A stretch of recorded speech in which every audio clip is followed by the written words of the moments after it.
to all. Today I am going to teach general knowledge. Before get into the topic, I would like to share an English moral story. கதை கேட்கலாமா? ரெடியா? English moral story வந்து இப்ப சொல்லுவேன். கேர்ஃபுல்லா listen பண்ணணும். ஓகேவா? In betweenல vocabulary words இருக்கும். அந்த words நான் stress பண்ணி சொல்லுவேன். For an example, இப்போ chair அப்படின்னு இருந்துச்சுன்னா 3 times அந்த word stress பண்ணி சொல்லுவேன். chair, chair, chair. ஸ்பெல்லிங்கும் சொல்லுவேன். ஓகேவா? நீங்க என்ன பண்ணணும்? நோட் டவுன் பண்ணிக்கணும். எழுதி வச்சுக்கணும். Thereafter, I'll tell the meaning of these words. ஓகேவா?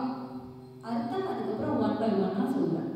ஃபர்ஸ்ட் இந்த வேர்ட்ஸ் நான் ஸ்ட்ரெஸ் பண்ணி சொல்ற வேர்ட்ஸ் எல்லாமே நோட்ல எழுதி வச்சுக்கணும். ஸ்டார்ட் பண்ணலாமா? Shall we start? Okay. The title of the story is The Foolish Donkey. Foolishனா என்ன அர்த்தம்? முட்டாள்தனம்னு அர்த்தம்.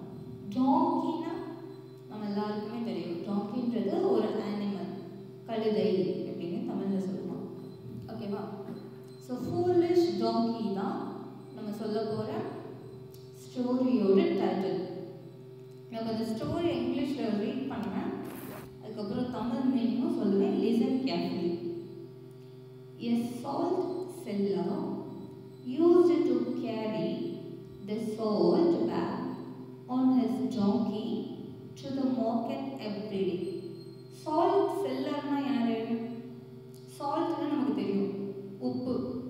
Seller appadina salt vikkiravar. Okay va? Salt vikkiravar enna pandறாரு? Salt irukka bags ellame அவர் வளர்க்குற டாங்கி மேல வச்சு தான் மார்க்கெட்டுக்கு எடுத்துட்டு போவார். இதான் ஃபர்ஸ்ட் சென்டென்ஸோட meaning. On the way, they had to cross a stream. Stream. Stream. The word நீங்க நோட் டவுன் பண்ணிக்கணும். ஸ்பெல்லிங் சொல்றேன். S T R E A M. 6 letters இருக்கு. S T R E A M. Stream. On the donkey. One day, the donkey suddenly tumbled.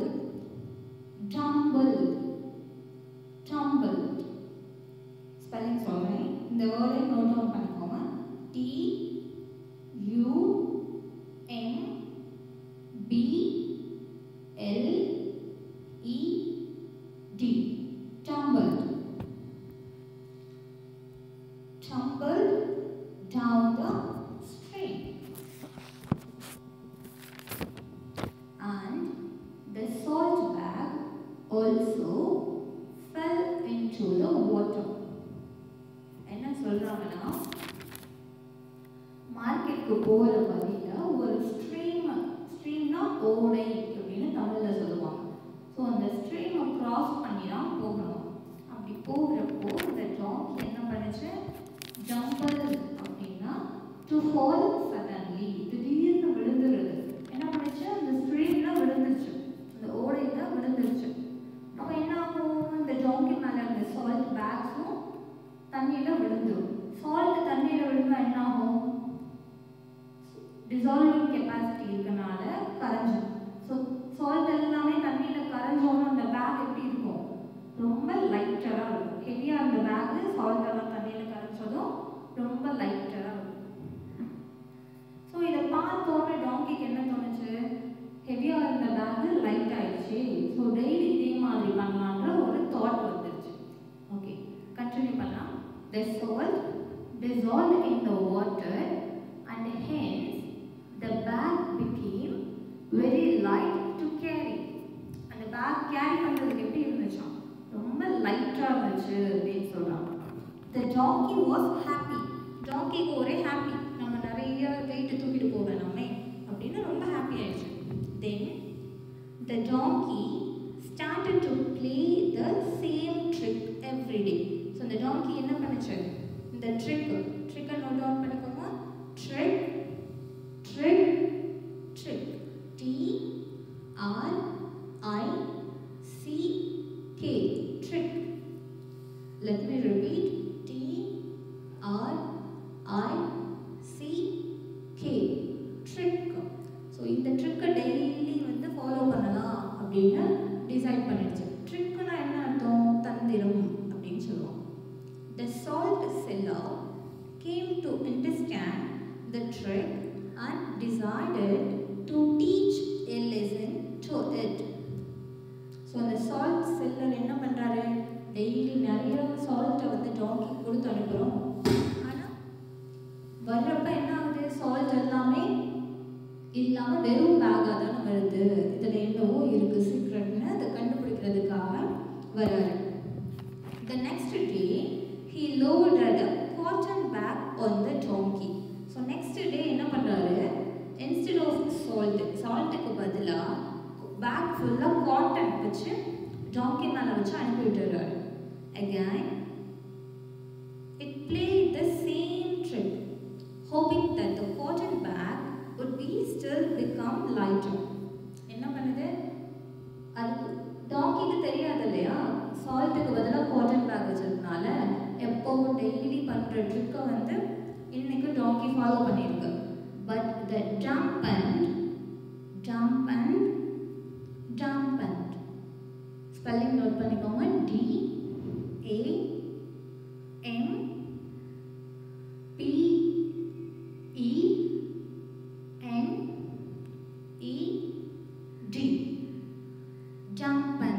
dampened na enna meaning?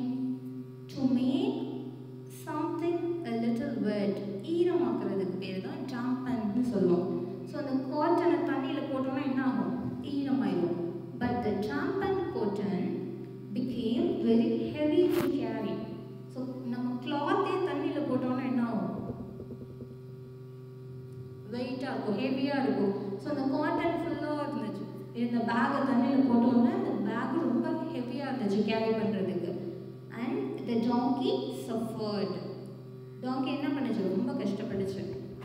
It learned a lesson. ஒரு பாடம் கற்றுக்குச்சு.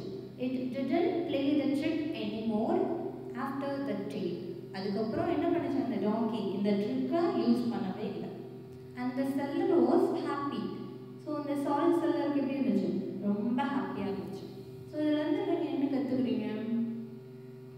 So இதுலேருந்து என்ன கற்றுக்கலாம்?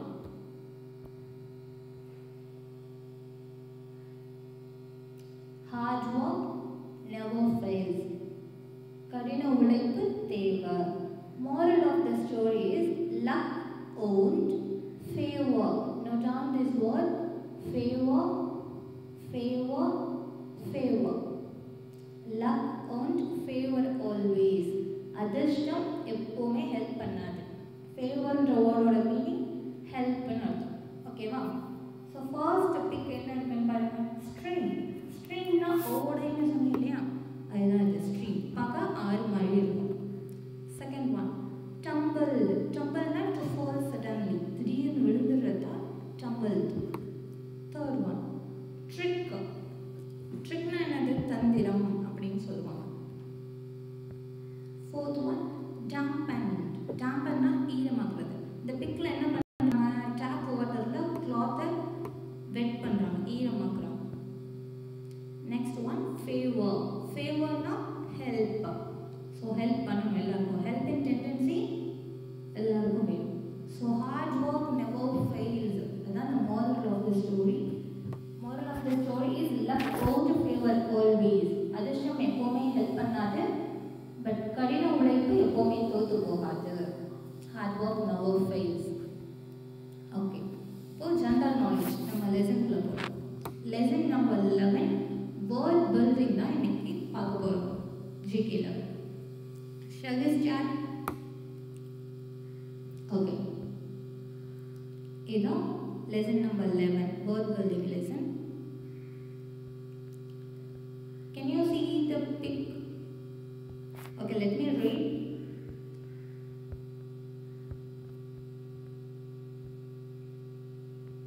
Find the names of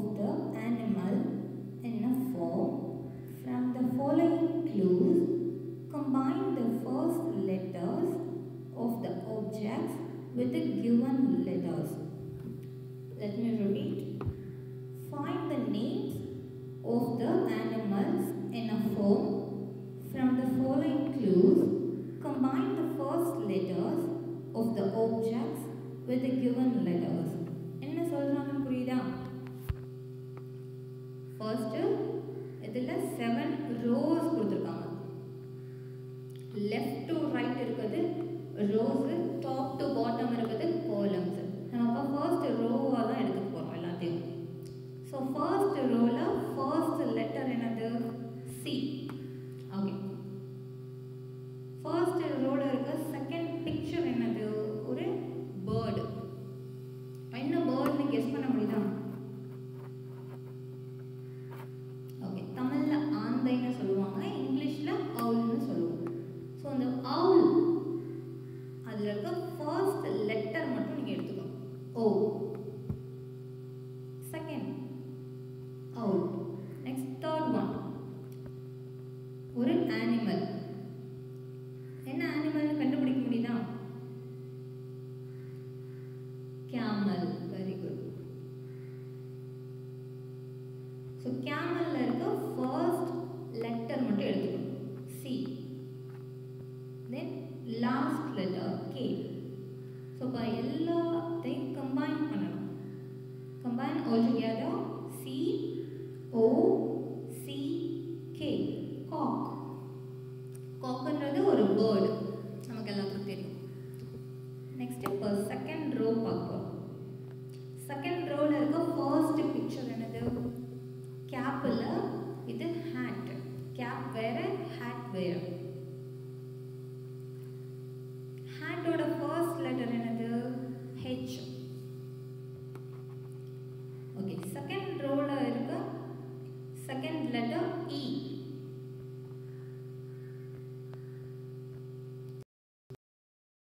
Letter N.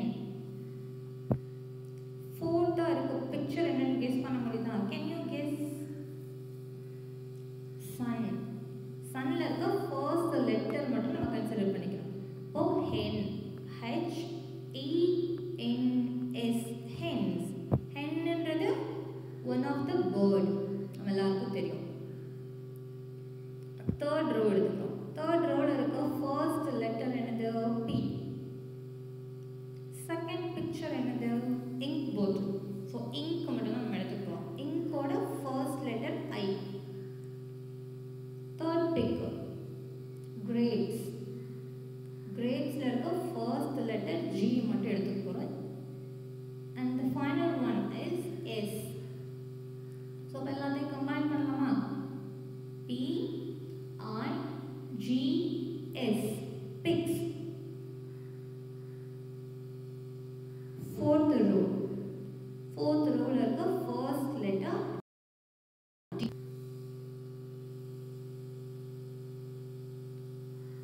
Second picture என்னது? Umbrella. அதுல இருக்க first letter மட்டும் எடுத்துக்கணும். Third pick. Third letter C. Fourth pick பட்டம். இங்கிலீஷ்ல சொல்லுவாங்க. இப்போ எல்லாத்தோட first letter மட்டும் join பண்ணிக்கலாம். Umbrella-ல இருக்க U, kite-ல இருக்க K. இப்போ எல்லாத்தையும் combine பண்ணா D U C K. duck. Duckன்றது ஒரு bird. வாத்து. Next fifth row. Fifth row-ல இருக்க first picture என்னது? Girl. Girl-ல இருக்க first letter G மட்டும் எடுத்துக்கணும். Fifth row-ல இருக்க second letter O. Third letter A. And the final pick is tiger. Tiger-ல இருக்க T மட்டும் எடுத்துக்கணும். G O A T. goat. Next is sixth one. Sixth row-ல இருக்க first picture யாரு? Doctor. கையில ஸ்டெத்தஸ்கோப்லாம் வச்சிருக்காங்க. பார்த்தோன்னே we can easily find out. பார்த்தோன்னே கண்டுபிடிச்சலாம் doctor. So டாக்டர்ல இருக்க first letter D மட்டும் எடுத்துக்கணும்.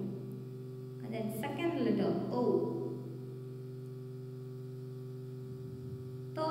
வீட்டில் இருக்க அனிமல் எது? ஜிராஃபி. ஸோ ஜிராஃபியில் இருக்க ஜி மட்டும் எடுத்துக்கணும். And the final letter is S. So எல்லாமே கம்பைன் பண்ணலாமா? Combine all together. D O G S. Dogs. டாக்னா உங்களுக்கு தெரியும், நாய். ஓகே. செவன்த் ரோல இருக்க ஃபர்ஸ்ட் பிக்ல இருக்க வேர்ட் எது? ஈஸியாக பார்க்குற க்ரோ தான் இருக்கு. ஸோ க்ரோவில் இருக்க ஃபர்ஸ்ட் லெட்டர் மட்டும் எடுத்துக்கோங்க, C. Second letter O. And then third pic என்னது? கிணறு. கிணறுக்கு இங்கிலீஷில் வெல்னு சொல்லுவோம். Final letter S. எல்லாத்தையும் கம்பைன் பண்ணலாமா? C O W S. Cows. கவுஸ்ன்றது என்னது? ஒரு அனிமல், பசு தமிழில் சொல்லுவாங்க. ஸோ காக்னா உங்களுக்கு தெரியும், சேவல். ஹென்னுனா தெரியும், கோழி.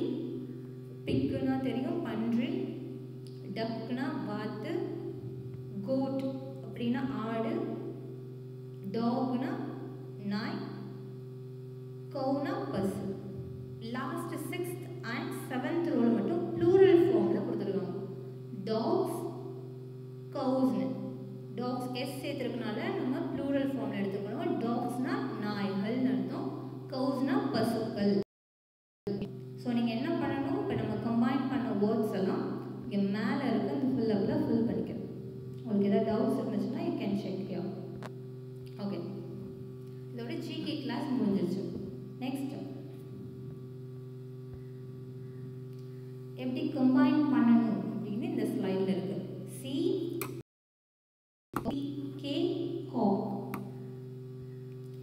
Second one, H E N S hens. P I G S pigs. D U C K duck. G O A T goat. D O G S dogs. C O W S cows. Okay, இதை பார்த்து நீங்கள் உங்களோட GK புக்கில் fill up பண்ணிக்கணும், படிக்கணும் அதே மாதிரி. Next one என்னது? இது பிக்கு பார்க்க முடியுதா? என்ன இருக்குதுல? ரசம். நம்ம சாப்பாடு அப்படின்னு சொல்ல இங்கிலீஷில் எப்படி சொல்லுவோம்? ஃபுட்டுன்னு சொல்லுவோம். இது கரெக்டான ப்ரனன்சியேஷன் கிடையாது. எப்படி சொல்லணும்னா ஃபுட். ஃபுட்னு சொல்கிறது தான் கரெக்டான ப்ரனன்சியேஷன். நம்ம ப்ரொனவுன்சியேஷன் சொல்லுவோம், அதுவும் கரெக்டு கிடையாது. ப்ரனன்சியேஷன் அதுதான் கரெக்டு. ஸோ ஃபுட்டுன்னு இனிமேல் சொல்லக்கூடாது, ஃபுட்டுன்னு தான் சொல்லணும். ஸோ ரசம்க்கு இங்கிலீஷில் என்ன சொல்லுவாங்க அப்படின்னு பார்த்தா பெப்பர் வாட்டர். பெப்பர் வாட்டர்ன்றது தான் ரசம் இங்கிலீஷில். ஓகேவா? ஸோ எனக்கு அம்மாட்ட என்ன பண்ணுவோம்? எனக்கு இன்னைக்கு ரசம் வேணும்னு கேட்கக்கூடாது. இன்ஸ்டெட் ஆஃப் தேட் எனக்கு பெப்பர் வாட்டர் வேணும் அப்படின்னு சொல்லலாம். அம்மாவுக்கும் டீச் பண்ணால.